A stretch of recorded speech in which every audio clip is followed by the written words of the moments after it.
So here's the way I see it. I mean, they agreed at Accra in 2007 that in 10 years, 2017. In 2017, we will bring into existence the United States of Africa. They created the African Parliament, which does exist. They created the African Parliament, but then they say, we will bring into existence the United States of Africa 2017. I don't believe it. I don't think that that's the, I told them, and I use this language advisedly, but I said we need a coalition of the willing. We need to have the nations that have agreed to go along with the United States of Africa to go ahead and become the United States of Africa.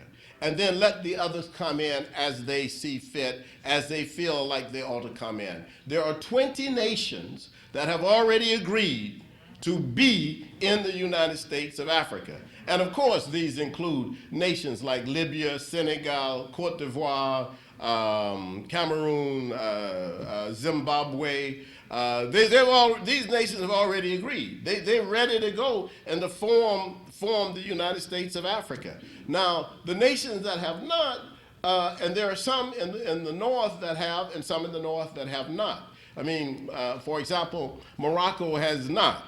But you also have an interesting situation happening in the north now, and maybe Trans-Africa knows about this, but there is a proposal from the Europeans of what they call the Mediterranean Basin idea.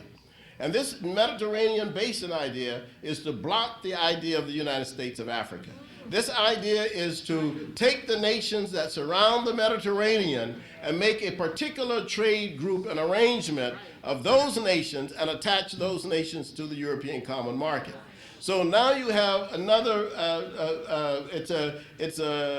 another hurdle that is sort of in place there. And it's also, a carrot for the nations in the north. I mean, Tunisia, for example, is ready to go right now. I mean, yeah, we go right along with this basin because we don't want to be necessarily a part of the rest of the continent. If they want to give us that, we'll take that, and so forth. So that's that issue and the Morocco issue. These are the two issues that are being fought right now in the African Union as to clarify these positions. And the reason they need to be clarified, and I won't be long, is that the Morocco, of course, has decided that it's not a part of the African Union so long as you have Western Sahara being accepted by the African Union. So this is why sometimes people say 53 nations, sometimes it says 54, is because what do we do with Morocco? That's an interesting situation. Now, there are a couple of other things. They have already decided that they will have one currency, which they're calling the Afro. They have already decided that there will be at least 4 languages, French, English, Kiswahili, and Arabic. They have already decided that there will be a new capital city, which would be created in the continent. They have already decided that that one of the first problems, as Jacqueline was saying, is to get rid of the visa issue. There's no reason why, if you're in Senegal, you can't go to Cote d'Ivoire, or you're in Zambia, you can't go to Morocco. So that is the issue that the foreign ministers are working on right now as we speak. They're trying to figure out how to resolve the whole visa issue. But then there are several problems that still exist. And these problems are the bilateral agreements that nations have with European nations or Asian nations. I mean, and the U.S. has been very active.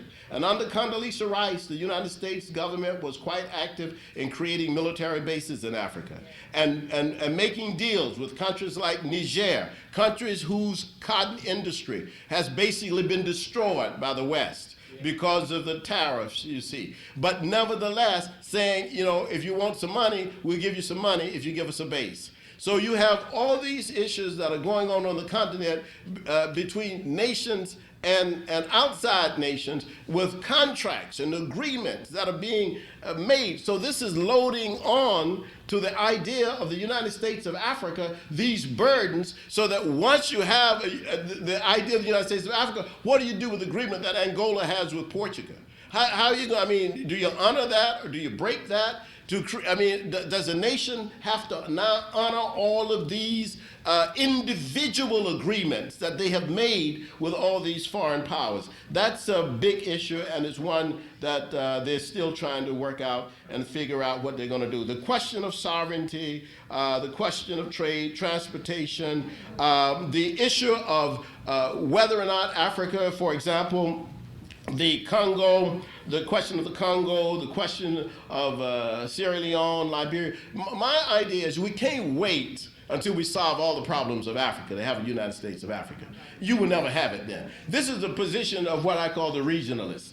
The regionalists argue, and this is what Mbeki argued. His position, I don't know what Zuma has argued yet, but Mbeki's position was, let's strengthen the regional organizations, solve all of our problems regionally, and then let's unite. You won't ever do it. You're going to always have problems. Other problems will crop up. There'll be new problems. It's a way for the gradualists to say, this will never happen, and we don't ever want it to happen. The best way for it to happen is, as Nkrumah envisioned it. Tomorrow, the United States of Africa. That's it. You just do it. You have to have the will, and we don't have enough nations with that will to do it, but we do have the 20 nations that do want to have it. And just two more statements I want to make, and then I'll be finished. The Somali pirate thing. The pirates are the Western nations that are dropping poisons in the sea, destroying the fishing grounds of the Somali people. So you have to be clear. We have to be clear in our own philosophy and politics. And I respect Trans-Africa's position, but I'm a Mugabe man. My position is Mugabe. And my position is Mugabe, not just because I lived in Zimbabwe and my son was born in Zimbabwe, but because I understand what he is up against in Zimbabwe. And he is up against a situation when he first started independence. His idea was reconciliation with all the white folks. His idea was, hey, let's have complete reconciliation. But let's not have anybody trying to undermine the government. And let's not have the United States and Britain not paying the money that they're supposed to pay for us to buy the white farms. Let's not have, and when that didn't happen, and the people said, look, we fought for our rights. We can't have, there was one white guy in Zimbabwe who owned property as big almost as the state of Pennsylvania. One man had a farm like that. He took a helicopter to go around his farm once a week. As big as this state, Commonwealth. One white man in Zimbabwe. No, you have to take the land and give it to the rightful owners. This is not, what are you going to do?